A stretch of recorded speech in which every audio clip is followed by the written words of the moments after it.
welcome to Real World AIP. I'm Stacy and tonight I'm making Philly cheesesteaks. So I didn't have shaved steak, so I decided to just make my own. Like, I'm just gonna pound thin I had venison, some venison backstrap. It's been in the freezer forever. You could use brisket, you could use, any kind of beef. So you don't have to necessarily go and find some shaved steak. You can just make your own. I'll show you how I do that. Just lay down some plastic wrap. And I'm gonna cut this in thin pieces and lay it on the plastic wrap and give it room to, spread, because we're gonna pound it thin. And hammer it with the flat side till it's super thin.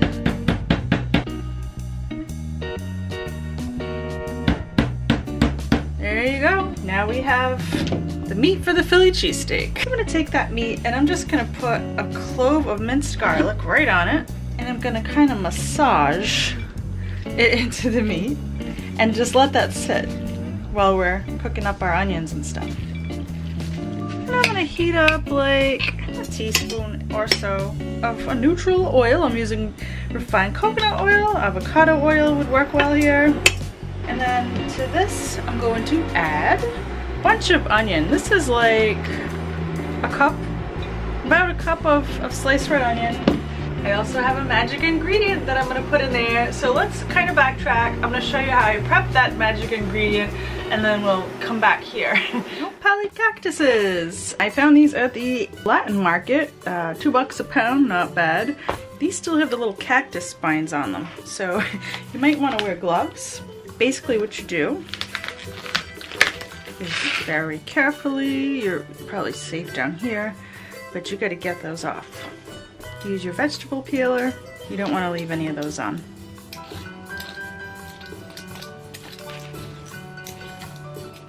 It's not the skin we're peeling off here, it's the little cactus prickly things.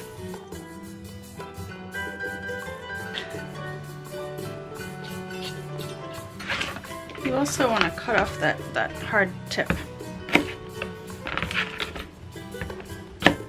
I'm going to cut these in super thin strips. The thinner the better. Voila! Now we're going to take a big old pot of water. Going to add a tablespoon of salt to that. And some smashed garlic cloves. I'm going to use 4 because that's what I had left.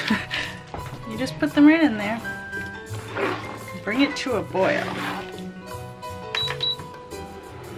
So we're gonna let this boil for 20 whole minutes. Okay, 20 minutes is up. Kinda looks like this. This will never fall apart. I think you could just boil it for like 10 years and it wouldn't fall apart.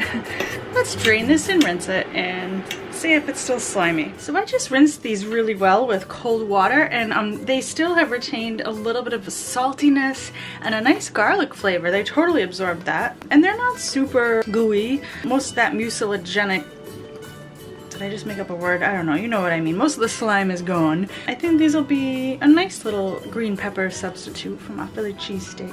Alright, so anyway, here's my cooked nopali cactus. It is reminiscent of green pepper. I kind of like it the more I floor. This is, if you hate okra, you might not like it, but I'm learning to love it. I think it's going to be awesome in this dish. So anyway, let's get back to the pan. There's just some leftover garlic. What the heck, throw that in. I'm going to put a good amount of our nopalis. Now we have peppers and onions, minus the peppers. Fry that up until the onions are caramelized. So at this point, I'm gonna push this aside and I'm gonna add my meat. Brown enough. Fun fact, nopalis are an excellent source of calcium and fiber.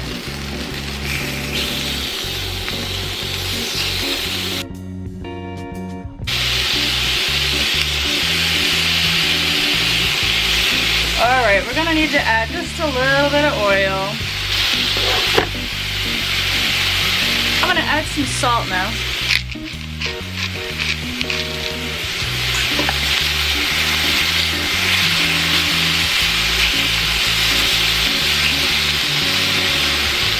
Look at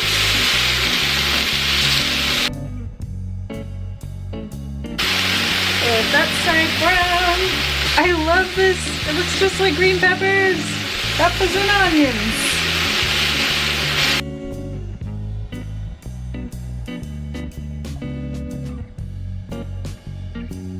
By the way, I think that was about 4 ounces I started with. It was like 4 to 6 ounces of meat. Now, we're gonna add some coconut milk. And I have this cheese. This is my golden beet cheese. You can use my queso cheese sauce, or you could use any cheese. Any AIP compliant cheese will do.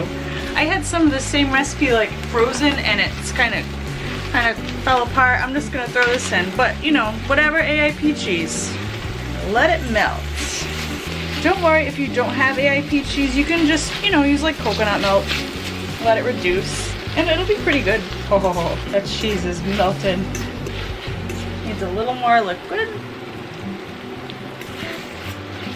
It's done. Look at it. Oh.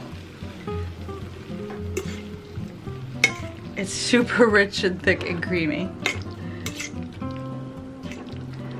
Serving suggestions. You could just pile this on top of a sweet potato. You could make my taro root tortillas and wrap that up in a tortilla, a Philly cheesesteak tortilla. What? That's some kind of fusion, and it'll be really good. You can just eat it off of a plate. It doesn't matter what you do with it. It's so good. I think I might just eat it out of the pan. So there you have it. That's how you make mock peppers and onions and Philly cheesesteak on AIP. I hope you liked this video. I do put out new videos every Thursday, so if you did like it, subscribe below so you don't miss any. And if you want to see even more clips from like my shopping trips and my meal prep sessions and all that fun behind the scenes stuff, you can check out my lens clips. There's a link to that below. I hope to see everybody soon. Until then, be healthy.